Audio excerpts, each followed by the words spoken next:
Vamos abrir a palavra do Senhor no Evangelho de Mateus, no capítulo de número 5. Vou ler os versículos de 43 a 48. Mateus 5, versículos 43 a 48. Esse texto faz parte do Sermão do Monte. Diz a palavra do Senhor: Ouvistes que foi dito, amarás o teu próximo e odiarás o teu inimigo.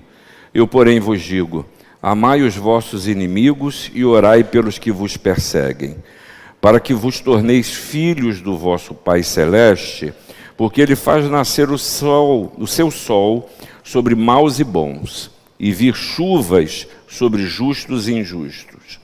Porque se amardes os que vos amam, que recompensa tendes? Não fazem os publicanos também o mesmo? E se saudardes somente os vossos irmãos, que fazeis demais? Não fazem os gentios também o mesmo? Portanto, sede vós perfeitos, como perfeito é o vosso Pai Celeste. Uma coisa que eu já contei para você, que eu gosto muito, é de visitar igrejas. Aonde eu vou? Onde eu vou, se eu vou numa cidade diferente, eu gosto de entrar nas igrejas. Sejam igrejas evangélicas, sejam presbiterianas, seja igreja católica, eu gosto de entrar. E é uma coisa que é muito característica de pastor: quando a gente entra em outras igrejas, a gente gosta de arrumar a igreja dos outros, né? Então chega e diz, se fosse eu, tirava isso daqui, fazia assim. A gente vai olhando as coisas dessa maneira. E às vezes me entristeço nessas visitas por ver o estado em que a igreja está. Não só o estado físico, muitas vezes até de abandono da construção, mas algumas me chamaram particularmente a atenção e eu nunca esqueci. Como eu passo numa estrada e vejo uma igreja em que o seu telhado ruiu e ali não tinha mais ninguém. Então eu chamei aquela igreja a igreja da cidade que foi embora. O povo se mudou dali e aquela igreja perdeu a razão de ser. Porque igrejas acabam. E a história da igreja mostra isso. Quer dizer, que há igrejas que elas terminam, não há razão para continuar a existir. Me lembro de outro lugar que me chamou muita atenção, que eu vi uma belíssima construção, muito bem conservada. Era uma igreja síria. E quando eu entrei dentro da igreja, na verdade era uma mercearia. A igreja se tornou numa mercearia. Chego a um outro lugar, também uma belíssima igreja, numa cidade, num país, em que eu não vi igrejas abertas. Encontrei no centro da cidade uma igreja aberta e um afluir de gente entrando e saindo. Eu falei, finalmente encontrei uma igreja com vida, e entrei nessa igreja. Era um restaurante, em que o púlpito era o lugar onde o maître ficava. Perda completamente de significado, de sentido, porque igrejas morrem. Quem bem percebeu isso foi o escritor do Apocalipse, João. Ao escrever as suas cartas à igreja, e ele aponta motivos pelos quais as igrejas podem morrer. E uma das que nos chama mais atenção e nos é mais cara é o escrito para a igreja de Éfeso. Você lembra disso? Que eles perderam o quê? Primeiro, o amor. E se fala ali de amor. E quando a gente fala de igrejas que morrem, a nossa tendência é sempre pensar no prédio que ruiu o seu telhado, por isso que ela deixou de existir. A gente pode parar para pensar na igreja como uma instituição, mas não é nada disso. Que ao longo da história da igreja, a gente vê os movimentos não só da Europa, Estados Unidos e Brasil, que agora a gente passa por um grande risco. Que igrejas morrem, sabe por quê? Porque o evangelho perde o significado na vida das pessoas. Na vida das pessoas. Porque a gente conhece, e trazer o conhecimento em saber, isso é importante, isso é fundamental. Porque conhecereis a verdade e a verdade vos libertará. Mas o problema é quando isso deixa de fazer sentido na existência. Deixa de fazer significado na maneira que eu falo, na maneira que eu penso, na maneira que eu ajo.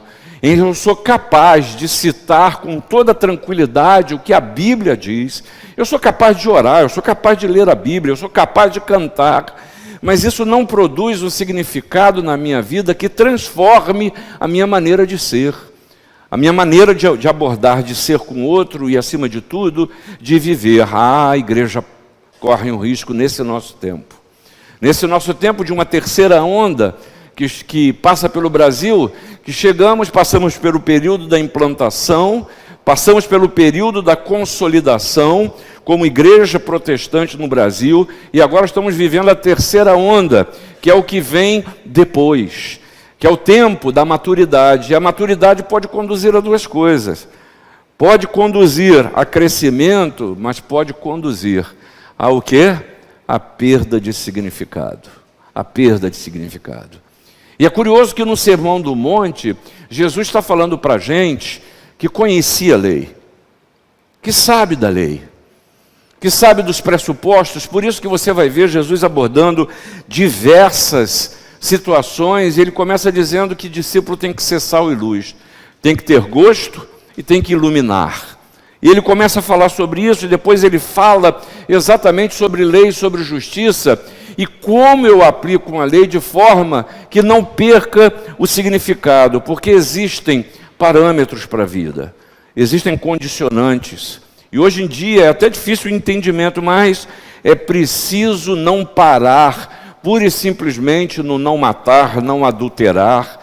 É preciso compreender que significado isso traz para a existência através da pessoa de Jesus.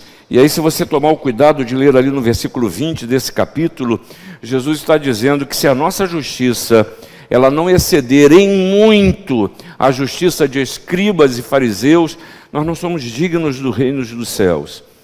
O que Jesus está acusando uma classe? Não. Jesus está acusando a mentalidade que é legalista, que é puramente ritualista, a mentalidade que é acusadora, a mentalidade que só quer saber das regras para que eu possa tentar me conformar, e eu nunca consigo me conformar, porque o bem que quero eu não faço, e o mal que eu não quero está sempre diante de mim. E Jesus continua a nos dizer que eu não posso, que exceder não quer dizer baixar o padrão. Exceder não pode querer dizer que eu aceite qualquer coisa, mas é que eu preciso trocar os óculos com os quais eu enxergo a existência. E aqui o Senhor Jesus está falando da descoberta do verdadeiro amor. Ouça o que os antigos disseram. E no Sermão do Monte ele nos fala de 5 cláusulas que nos permitem enxergar a existência com outros olhos. Primeiramente, diz a lei que quem matar está sujeito a julgamento. E Jesus está dizendo, na verdade, só em você se irar, você é sujeito a julgamento. E a lei está dizendo, não adulterarás. E aí o Senhor Jesus pega pesado com a gente, porque só em olhar com intenção impura já adulterou. Você não vai jurar falso, diz a lei. Aí Jesus está dizendo, não jura não, basta que a sua palavra valha. Seja sim, sim, não, não. No versículo 38 desse capítulo, diz a lei, olho por olho, dente por dente. E o Senhor Jesus está dizendo, na verdade, o que você precisa fazer é não resistir ao perverso, não resistir ao homem mau. E finalmente no versículo 43 ele nos diz, amarás o teu próximo e odiarás o teu inimigo, que era o que dizia a lei judaica. E o Senhor Jesus está dizendo, ama seu inimigo e ora pelos que vos perseguem. É uma transformação, é uma mudança dos óculos com os quais eu enxergo a existência. Mas é curioso como esse olhar legalista, enfrentador do outro, ele assume tanta importância na nossa existência, e a fala de Jesus, a gente tende a deixá-la de lado como se fosse um ideal para alguém que é melhor do que eu, para alguém que pode mais do que você. Isso aqui é um ideal. Todo mundo peca. Eu sou imperfeito. E nós vamos para essas autojustificativas que tornam o Evangelho irrelevante na nossa vida. E assim, igrejas morrem. Igrejas morrem. Aí o que o Senhor Jesus está nos convidando aqui é aplicar o amor que é verdadeiro. O que é o verdadeiro amor? É o que Jesus está nos convidando nesses versículos a aplicar. E a primeira coisa que ele nos chama a atenção é exatamente para lidar com alguma coisa que todos nós enfrentamos, que é a oposição, de qualquer forma de oposição. Você enfrenta isso o tempo inteiro, desde a pessoa do caixa que não quer fazer o que você pede, por pura má vontade, desde o ônibus que você faz sinal e não para no ponto, desde em casa, naquela luta contínua que às vezes a gente tem e leva tempo para acertar as coisas. O Senhor está falando genericamente das oposições que a gente precisa enfrentar na nossa caminhada. E diz no versículo 41, como é que você, para encontrar e permanecer com significado espiritual na sua vida, precisa lidar. E o Senhor está lidando com isso, nos chamando a atenção para pensar em amor e oração. Amor e oração. Porque, por exemplo, a crise maior de um relacionamento, não tenha nem dúvida que é um assassinato. É uma crise que perdeu o limite, completamente. Chegou ao extremo máximo do ódio, o assassinato. Mas Jesus está nos mostrando também que não é só o extremo aos nossos olhos que transgridem a lei. A atitude do coração que mata interiormente. A atitude do coração que elimina sem dizer, que extingue o outro. Tem uma linguagem do nosso tempo, né? É o cancelamento. É o cancelamento. É a crueldade daquele que passa a não perceber quem está do lado. Passa a, não é desconsiderar, é a matar em vida. A ira, o insulto, a destruição da imagem do outro. Eu quero dizer para você, está com a Bíblia aberta? Olha o versículo 24. Isso é tão sério que esse tipo de atitude impede culto. Não dá para realizar culto se eu tiver no meu coração a ira, o rancor, a amargura contra o outro. Não tem meias palavras, é objetivo dessa maneira. Nosso culto, ele é vão, se eu não tiver tratado o meu coração. Nosso culto, ele não tem significado, talvez não devêssemos nem usar a palavra culto, porque o culto verdadeiro, ele é prestado em espírito e em verdade. E aí eu chego no final do culto e falo, vamos nos abraçar e dizer, amamos uns aos outros. Mas a Malu está do lado de cá, eu não quero nem olhar na cara dela, então eu vou amar mais para o lado de cá, mas o pai dela está aqui. Então deixa eu amar mais para o lado de cá. E na verdade, o que eu estou fazendo? Perdeu o significado. Não tem significado. Talvez eu possa até acalentar minha consciência, ou quem sabe disfarçar para os outros, mas não é culto verdadeiro. E o que Jesus está dizendo para a gente fazer? Se eu tiver um problema com alguém, vamos falar, para o culto. Para. Deixa a tua oferta aí, resolve o problema, depois volta. Para que seja verdadeiro, para que tenha significado, para que produza transformação. E transformação em vida, eu não tenho dúvida disso, que exige muito de nós, exige energia, exige motivação, exige vontade, mas tudo isso, o Espírito Santo fala ao seu coração e vai lidando com você, para que não perca o significado, a fé que de você diz ter. Seja sábio, é isso que Jesus está dizendo, seja sábio, resolva os problemas antes que eles se compliquem. Antes que eles se compliquem. Há pessoas que adoram uma boa briga, mas tem gente que procura briga.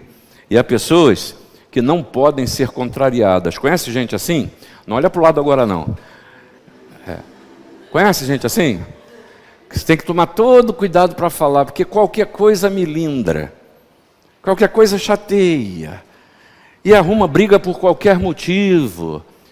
Essas coisas a gente tem que lidar com elas. Podem parecer menores, mas trazem perda de significado na sua relação com Deus.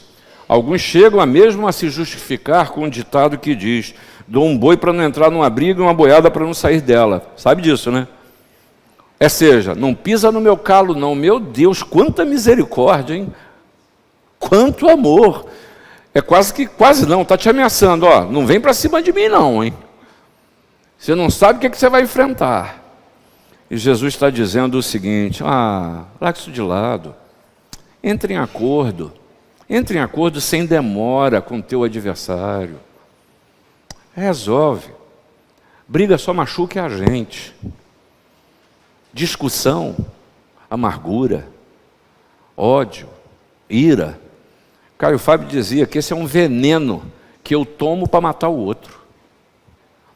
Que vai comendo é a gente por dentro. E nós vamos levando a vida, e nós temos até o prazer de dizer: fulano, detesto ele. Não me bota junto com Beltrano, porque não vai dar certo. Está aí, está institucionalizada a perda de significado. Tem que ser tratado. Tem que ser tratado. É importante que a gente seja hábil, seja sábio à luz da palavra. E é isso que o Senhor está dizendo. Sabe por quê? Porque Jesus sabe que faz mal, problema de relacionamento, faz mal para a gente. Faz mal para o nosso coração, para a nossa vida.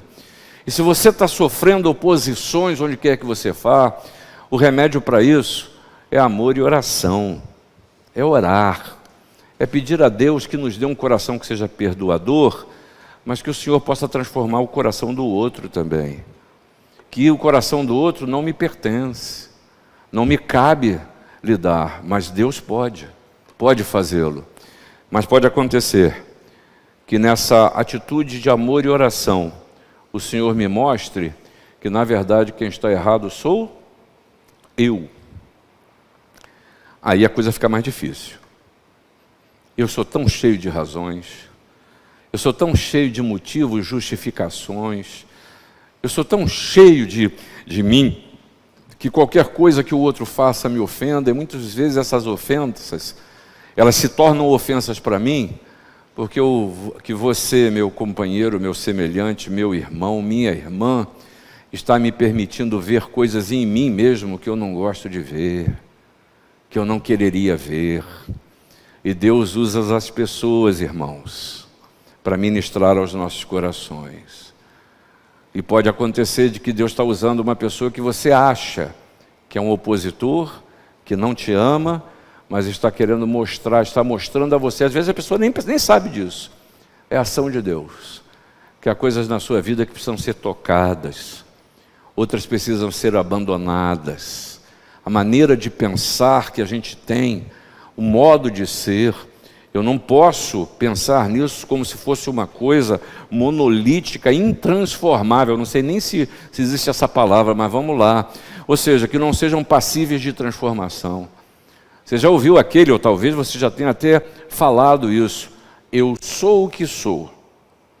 Vocês têm que me aceitar do jeito que eu sou. Vai tomar banho. Meu Deus do céu, essa é a justificativa para grosseria. Que isso? Nós somos um exército de discípulos de Jesus que precisamos nos perceber que vivemos e estamos num processo de transformação. Tem um nome bonito para isso, chama de santificação. Que sem ela, ninguém verá a Deus, porque Ele é santo. Isso não pode perder o significado na sua vida.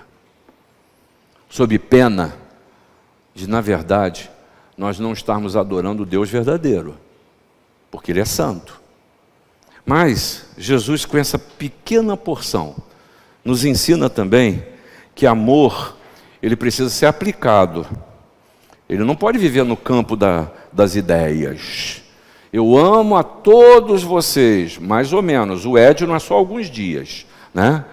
Ele não é bem assim. O amor, ele precisa ser aplicado. E se existe uma palavra que tem a ver com a aplicação do amor, essa palavra é coerência. Para que a vida cristã tenha sentido, coerência. E a coerência na aplicação do amor, ele quer dizer que você sabe, num jogo de palavras, a gente pode até falar do amor que é ágape, né? Que um dos seus significados é bondade, que um dos seus significados é ser invencível. O amor ágape, ele não se deixa vencer pelo tempo e pelas condições. É um amor que é infinito em boa vontade. Na verdade, Jesus está dizendo aqui, nesse amor, nessa palavra, amarás o teu próximo, ele está dizendo o seguinte: vocês considerem os outros com uma infinita boa vontade. Porque muitas vezes a gente pensa de amor, Vitor, como se fosse assim, um sentimentaloide, né? Que hoje eu me sinto mais envolvido. Domingo de manhã, eu chego aqui às vezes com sono, como hoje, cheguei com sono. Aí Eduardo Gouveia entra na sala e em 5 minutos ele conta 10 piadas, acabou o sono. Acabou meu sono, eu apaixonado por esse homem. Então, mas não é isso, amor não é isso. Porque se fosse sentimento só, essas coisas sentimentaloides, a gente perde com as atitudes das pessoas. Não é isso, é uma infinita boa vontade. Porque tem dias que você não está bem, tem dias que eu não estou bem. E o amor, que tem uma infinita boa vontade, passa por esses mares da vida, às vezes até fazendo ouvido moco, porque nesse dia a gente não está bem, e é melhor não ouvir com tanta intensidade a agressão que está sofrendo. Isso é infinita boa vontade. Isso, sem ser aparentemente um inocente a ser usado, é até crer nas intenções do outro. É não partir do princípio de que sempre o mundo está contra mim. Porque, na verdade, quem está no controle de todas as coisas não é o outro, é o Senhor, é Deus. E nesse sentido, a gente vê a palavra do Senhor nos mostrar que o que está em conta não é o que o outro pode fazer por você. Não é o que o outro pode fazer, mas é alguma coisa que, ao contrário, o movimento é inverso. É que vem do seu coração. Mas eu quero dizer que isso é uma decisão, mas depende da sua vontade. Não me venha com essa história de que, eu estou pronto a perdoar, basta o outro vir. Não, se você não tiver vontade, não vem que não tem, que não vai acontecer o exercício do amor. É uma disposição interior de amar. É preciso querer amar. E nesse sentido a gente tem que vigiar o tempo inteiro. Porque essa prova aqui, essa prova se dá todo o tempo. Todo o tempo. É dentro da igreja, é fora da igreja, é em casa, é no trabalho, é na sua relação com seu esposo, com sua esposa, com seus filhos. É o tempo inteiro. Essa é a maior prova da vida. É manter a infinita boa vontade desse amor que decidiu amar e que eu quero amar. Eu preciso amar porque sei que isso tem a ver com o Evangelho, que ele é verdadeiro, que ele é vida, que não perdeu significado na minha vida. Está aí um bom indicativo. Quando você sentir que está faltando amor em você, você já pode assinar do lado. Está perdendo o significado do Evangelho na minha vida. Está perdendo. Mas tem outro tipo de coerência que a gente precisa também pensar. E no versículo 37, Jesus aponta que é a coerência na palavra. Coerência entre aquilo que você fala e aquilo que você é e você faz. Não fale, seja. Não prometa, faça. Não jure, cumpra. Que a sua palavra seja sim, sim, não, não. Eu ouso até dizer, se você sabe que não vai fazer, não mantenha as aparências. Aí tem aquele que lê isso que eu estou falando, que ouve o que eu estou falando, como está liberado eu ser grosso, né? Aí passa a ser grosso com as pessoas, grossa com as pessoas. Não é isso, não é disso. É que a sua palavra precisa valer, ter significado. Porque jurar em falso, o que é jurar em falso? São palavras cujas suas intenções não valem. Não valem. E aí tem uma palavra que a gente usa para definir e qualificar as pessoas. Fulano não é de confiança. Por quê? Porque a sua palavra não fala. Estou vendo o Fábio aqui, e eu e Fábio estivemos juntos há 2 anos atrás num congresso, que é um tema muito recorrente, ele tem trabalhado com isso em governança corporativa, que é a área de compliance. E para mim a grande tradução para essa palavra, compliance, é: a palavra das pessoas precisa valer. Precisa valer. O problema é que a palavra das pessoas não vale. Por isso você tem que criar uma área para verificar se está valendo ou não. É um atestado, talvez da nossa incontinência verbal. Que diz a Bíblia que o coração fala, que a boca fala do que está cheio, o coração. E quando você vem falar, ou melhor, vamos virar. Quando eu vou falar mal de alguém para você, é porque meu coração está cheio de... Completa a frase você. Nosso coração, ele precisa estar cheio dessa infinita bondade. Isso é coerência. Mas tem uma coerência terceira que o Senhor Jesus está propondo aqui também. Ele nos chama a atenção para a coerência da aplicação do amor, para a coerência na palavra, mas também nos convida a ter coerência na forma de agir, na ação. Então, querendo levar a tua túnica, diz lá o versículo 40, entrega a capa também. Querem te obrigar a andar 1 milha? Anda 10, vai 2 com ele. Vê o versículo 42. Dá quem te pede, não volte as costas. Isso é coerência na ação. Você que teve filho pequeno, você sabe que às vezes as crianças testam a gente, não testam? Elas ficam testando a gente, né? Como aquela criança, você diz, não pode pisar lá. Aí ela olha para você e faz assim.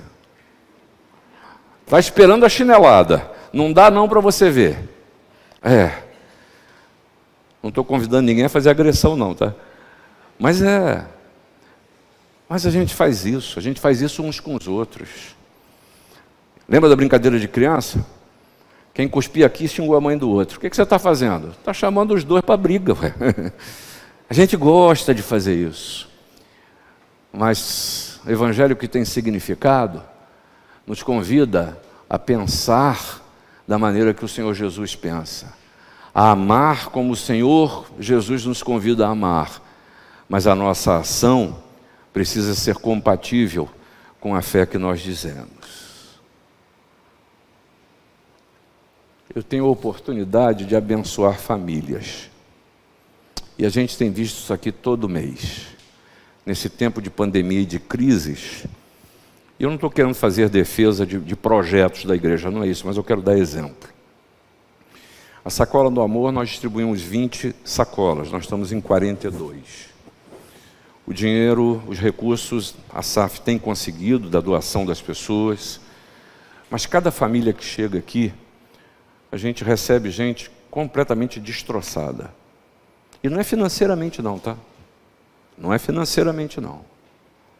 Mente, coração, a dureza da vida, as condições do tempo. Gente que chega aqui para receber, os diáconos estão aqui, podem confirmar. Pessoas vêm aqui para receber uma sacola, para ser abençoada, e entra com 7 pedras. Entra com 7 pedras. Mas o que é isso? Isso é um grito de socorro. Isso é gente que não está se aguentando, que está precisando da palavra que abençoa, está precisando de infinita boa vontade, está precisando daquela coerência da ação que o Senhor Jesus não só nos ofereceu, mas de certa forma vem nos cobrar. É tempo, mais do que nunca, para nós refletirmos no sentido de que o Evangelho não perca o significado na nossa existência. E para isso o Senhor está convidando a você a amar e a orar uns pelos outros. Ter a certeza de que você não é uma privilegiada, um privilegiado, que o amor de Deus só cobre a você. O amor de Deus alcança a todos. Mas finalmente, esse amor cobra de nós coerência. Coerência. Que Deus nos abençoe.